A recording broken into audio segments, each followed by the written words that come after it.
Ay hello mga bito na po ang sample ng ating reservation ticket po dito sa Eastern Gold Trans Tours. Kaya tutok lamang po sa ating vlog ngayon para makita nyo kung saan at paano hanapin ang isang nag-iisang reservation or booking ticket po dito sa Cubao, Quezon City. Sa part 1 po ng aking vlog mga B tungkol sa Eastern Gold Trans Tour, nakita nyo rin po ang pagbiyahe natin ng MRT going to Araneta Center, Cubao. Yes, tama po kayo mga B. Ito po ay umagang-umaga pa lang po, bumiyahe na po tayo papunta doon para makita nyo at malaman nyo kung ano ang magiging senaryo once maaga po kayong pumunta doon sa booking station. Yes, tama po kayo kasi noong ating part 1 may nagtanong po bakit po wala doon ang bus nung nag-vlog po tayo noong mga oras na yon. Dahil yung vlog ko noong mga B, nung part 1 po, ay kinuha ko po yun or binidyo ko po yun mga tanghali na po nung araw na yon. So ngayon, umaga po tayo pupunta sa kanilang booking station na kung saan maghahatid po o makikita po natin ang shuttle service. Ayun na nga mga B, kunting lakad lang makita mo na ang Imperial Street at saka yung New York Avenue Street dito po sa Cubao, Quezon City. Yes, almost 6 po tayo dumating po dyan mga B. At syempre, silipin ulit natin ang booking station po ng Gold Trans Tour dito po sa Cubao, Quezon City. Dahil maagang-maaga pa po mga B, makita nyo po na sarado pa po yung main gate. Pero ang small gate ay bukas na po yan mga B. So ayan, nakita nyo po ang isang malaking bus na papuntang Ormoc at saka yung van na shuttle na sasakyan ng mga nakabook na mga pasaheros going to Samar. Yes, tama po kayo mga B. Ganyan po kalaki ang bus na makikita nyo dito po sa booking station ng Cubao Station. Opo, tama po kayo mga B. 6:20 na sa umaga ng araw na ito. At ayan na nga po, prepare na po ang shuttle service papunta po sa main bus station po ng Eastern Gold Trans Tour. So andyan na po sa loob ang mga pasahero sa confirmed booking going to Samar. Yes, tama po kayo mga B. So wag na magpatumpik-tumpik pa, magpabook na kayo sa mga araw na ito, lalong-lalo na ang mga pauwi papuntang Samar. Pero sa mga araw ngayon mga B, April 28, 2025, puno na po sila sa kanilang mga upuan. Yes, opo, tama po kayo kasi po sa darating na eleksyon national at saka sa local. Yes, meron na po mga naka-reserve hanggang May 10. Tama po kayo, hanggang May 10. Kaya kung kayo po ay magpapabook beyond May 10 or beyond election na kayo magpa-reserve.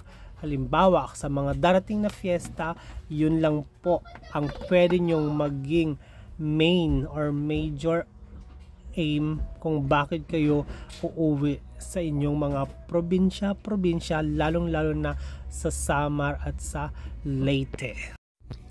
Ayun na nga mga B, naulit ko bakit po maaga ang kanilang call time sa mga confirmed booking para po papunta sa kanilang main bus station, which is alas 6 po ng umaga, dahil po yan po ang oras ng schedule ng kanilang paghahatid po ng shuttle going to main bus station ng Eastern Gold Trans Tour.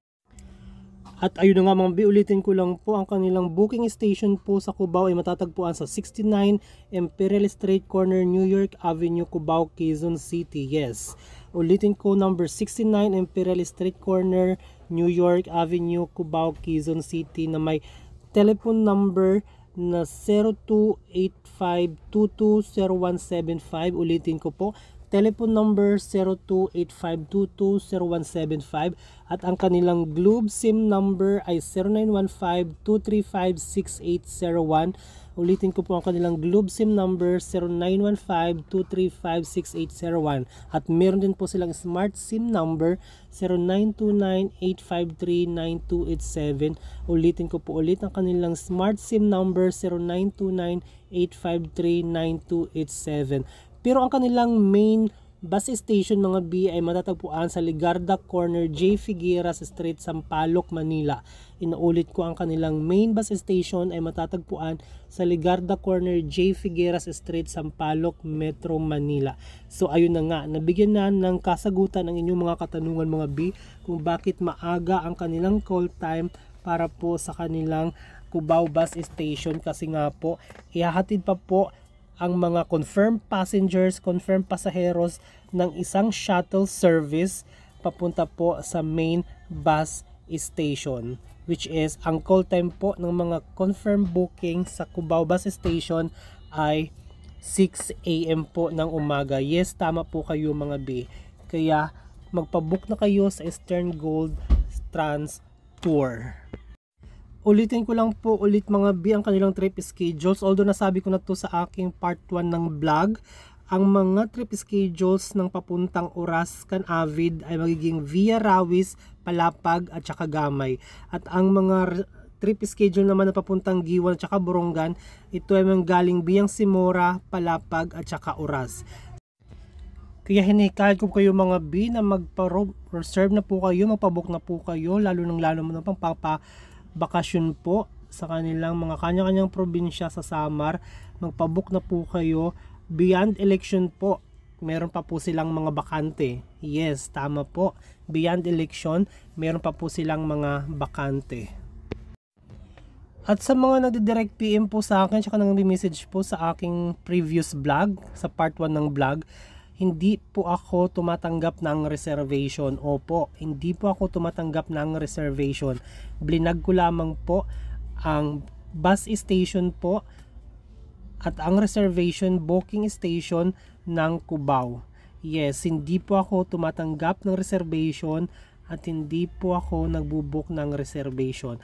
Blinag ko lamang po ito at confirm, at nagkaroon naman po ng magandang result dahil marami po ang ating natulungan para malaman kung saan matatagpuan ang kanilang booking station dito sa Cubao.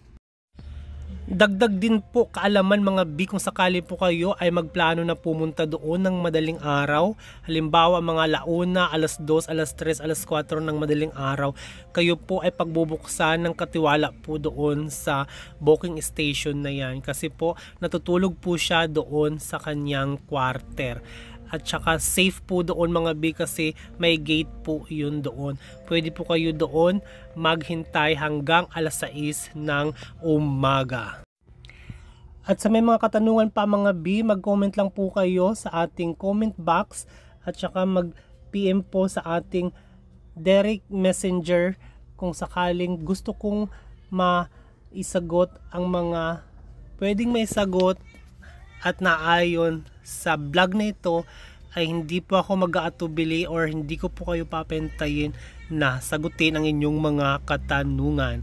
So ayun lamang po mga B, muli ako po ay nag-a-ask, hinihingi ko po ang inyong pag-share, pag-comment, pag-subscribe at pag-follow sa aking mga social media account. Muli, sana po Eastern Gold Trans Tour Inc. ay mabigyan na naman ulit ng credit ang aking vlog na ito. Dahil po, 2 pasaheros na po ang aking napa-reserve dito sa Eastern Gold Trans Tour. Maraming salamat po. Ayun, uy. So, talamigin natin mga isna po para sa ating mga homeless. Kaya inanin niya ko po kayong bumili na po ng ating interfolded tissue po. Ayan. 35 po ang isa, pero kung tatlong bibili nyo po is nagkakalayang po naman siyang 100. Ayan. Maraming salamat po. Bye-bye!